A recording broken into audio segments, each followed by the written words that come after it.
You wake before the sun, not because you're a morning person, but because in the year 900, the day is a predator that punishes the late. The air inside your home is thick, a damp, freezing soup of low-hanging wood smoke that stings your eyes and settles in your lungs. Beneath your bare feet, the floor isn't wood or stone.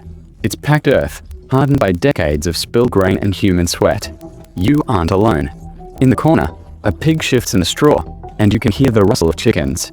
Their body heat is the only thing keeping your family from freezing, a trade-off of filth for warmth that you've long since stopped noticing. This is your life. There is no privacy, no silence, and no expectation that the world outside has any mercy for you. Welcome to History by Mix Zahra, where today, we aren't looking at the kings in the great halls. We are looking at you.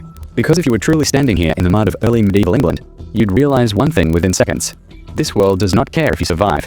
To survive the 10th century, you have to know exactly who you are allowed to be, because your destiny was written into the soil long before your first breath. You didn't choose this life. It chose you. In this rigid, unforgiving hierarchy, power flows down, and backbreaking labor flows up. You are a serf.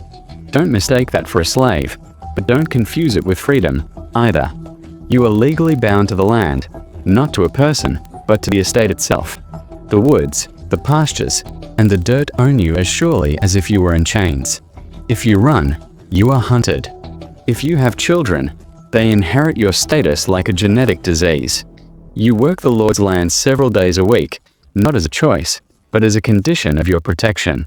But as we're about to see, the things that truly threaten you are the ones your Lord's spear can't stop. Your calendar isn't measured in months. It's measured in exhaustion. Plowing in the spring, harvesting in the heat of summer, threshing in the autumn. Your body is your only machine, and it's breaking.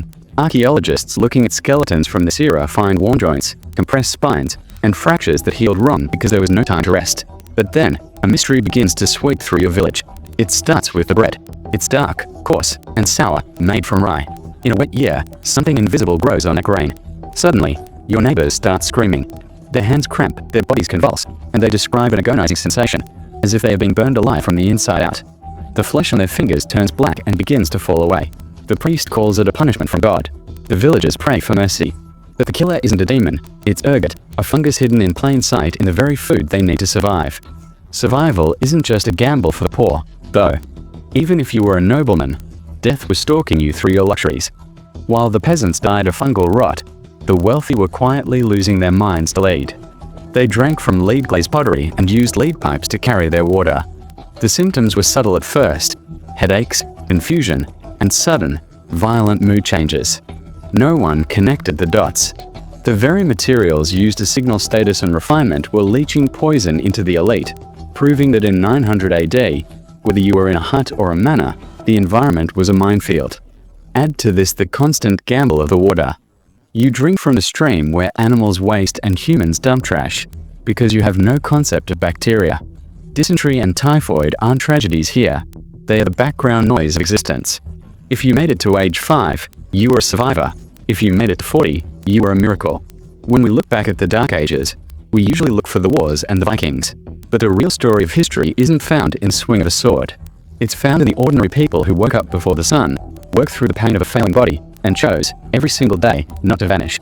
They didn't survive because the world was kind. They survived because they were the ultimate masters of adaptation. They endured so that, eventually, we could thrive. If you want to see the world through the eyes of those who lived it, not just those who ruled it, make sure to hit that subscribe button for History by Mix Zahra.